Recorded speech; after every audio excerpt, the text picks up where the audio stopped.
Good morning, Philip. Thanks for meeting with us today. Well, thanks for having me this morning, John. And Philip, this morning we're going to be talking about your latest book, which I do want to say that I'm really impressed with, and I don't say that lightly. I'm usually quite critical, but I this is a kind of book that I definitely want to read again, and if not more than once, and because it's actually more than a book, it's actually a training manual. Isn't that correct?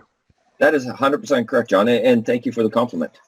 I really mean it, and the book is called "A Warrior's Approach to Effective Sales Leadership," and you're talking about all the things that leaders have to think about. It's learn what to do and how to do it to become a successful leader. And these days leaders have to keep up with technology. They're asked to increase the bottom line. And although unlike management, leadership is not clearly defined. And would you agree with that statement? Yeah, it's 100% correct, John. It's interesting how many people have approached me throughout the years at different seminars and workshops who are what I call sales managers, have never been shown or taught the difference between a manager and a leader, and are really foreign to this type of concept. In today's environment, John, it's even more so. With salespeople, things have changed. The new millennials, uh, you can't dictate to them anymore. And what I mean by that, because they have so many opportunities out there, they can move somewhere else. And if you want to have a very successful organization, I say to everybody, sometimes you have to put your arm around these people and call to them.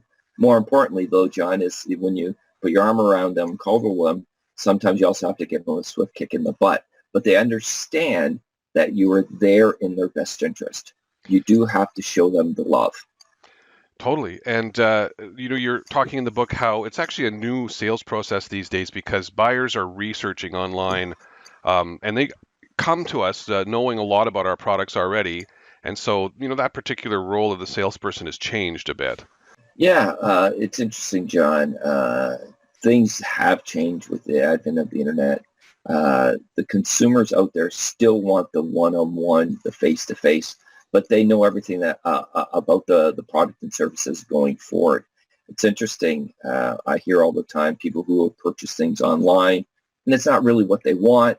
And that if they wish they would have had that face-to-face interaction, and people still want to deal with people, but they know what they want now. They've researched your product, and the true sales professional is the one who's going to take them on the ethical journey to make sure that they are getting at the end what they want. Right. So instead of like the hard sales tactics that might have been more popular in like the 50s and 60s or something, these days that doesn't work anymore. Consumers don't want that. They want information. And what would you say is the difference between a boss and a leader? Well, a boss is somebody who sits behind the desk, looks at numbers, looks at quotas, and that's all they do. A leader is somebody who uh, drills down and shows by example. You know, it's interesting. I mentioned at the last couple workshops, I've had a lot of sales managers come to me and say, hey, you know what? My people aren't doing what I want them to do. I hear all the time, oh, salespeople are lazy. No, they need to be inspired. They need to really have people show them how to do this. And I've asked many, and I've pushed back these sales managers, and I've said to them, well, are you hearing that, the environment is different. The consumer is different. And they're saying, yes, but that's what they always say to me. Well, then you've never been out in the field. I will tell you, John, the consumer hasn't changed. Yes, they're more educated. But the sales representative, they look at somebody who sits behind the desk and they have the excuses ready because they've never been inspired. They've never been shown how to do this. They've never been led. And that's what this book is all about, John, I know, leading I by just love example. that part of this book. I really do. And comes back to leadership not being clearly defined. And honestly, Philip, I can see somebody reading this book and just having an epiphany, of understanding of what's the difference. Because, like you said, people don't really get taught this stuff. Like a lot of business leaders, a lot of managers, they're not actually in the trenches. They don't spend any time in there. There are some, and it's such a valuable thing for a manager to do to get an idea of actually what's going on in the trenches. Well, John, take it the next step forward. I mentioned managers sit behind a desk and push paper. Leaders are there in the field. Your people, the sales representatives, will respect you more if you're out there. I see all the time, I go into organizations, why are managers failing? Well, they were a top salesperson and now they're in the management. They think they've reached the pinnacle. No, they've just started. So take what you have in sales and now start teaching that. How do you teach that? In the field.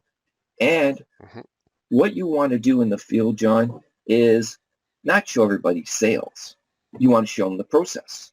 You want your people to see the no's. You want them to see the rejection. You want to see the failure. Versus if I went out there and I showed my people a sale every single time, they're going to say to me, oh, Mr. Brand, I can't do that. And they're not. What you have to do is put the effort and the focus on the process, on your policies, your procedures, and show that to your people.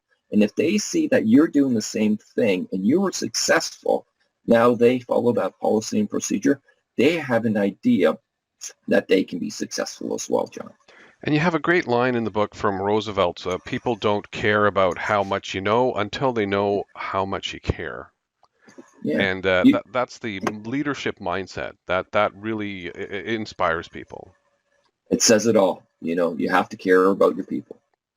And you also talk about the importance of courage as in terms of how it relates to leadership and listening. And also you talk about reading. You talk about educating yourself. And you say that you yourself have read Napoleon Hill's book once a year for many years in your life. Yeah, I read Think and Grow Rich about once a year. It was given to me probably about 20 years ago, and it really inspired it to open up my eyes. I'm a big reader. Yes, John, you know I do write quite a bit, but I'm more of a reader. The best investment anyone can make is into a library card. I read at least one book a week on all genres. And the more you can read, the better you will be. And I do want to make one last point about reading, John. There was a Harvard study that came out, and it said if you read good quality stuff on average 15 minutes a day, it reduces your stress level. And we hear all the time, oh, I'm stressed, I'm stressed. Same study. Yeah, so just start reading, and it'll make you feel a lot better. And of course, that comes along with the education and the knowledge and everything else. But if you simply want to reduce your stress level, start reading, John. Pick up a book. I agree 100%. And one thing I do want to just say is that I think most institutions are not doing this, that there's a lot of unmotivated salespeople out there in today's culture. And I think, like you said, we said at the beginning that this kind of concept of approaching leadership from this perspective is not really well understood. And so you know, that's why this is such a great book. And then at the end of the book, you do have some worksheets for people to work through. And so, Philip, it's a great book. I really enjoyed it. I like I said, I will be reading it again.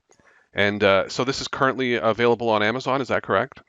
You're correct, John. It is currently available on at Amazon. You can actually go through our website, philipbrand.ca, link through to get there. Email me or go directly to Amazon and just Google my name and it'll pop up. And so we will be connecting this interview to a page on your website where people can go and get the book. And once again, Philip, like I said, I really, really like the book a lot. And thanks for meeting with us today. And thanks for having me, John. You have a great day. You as well. Take care.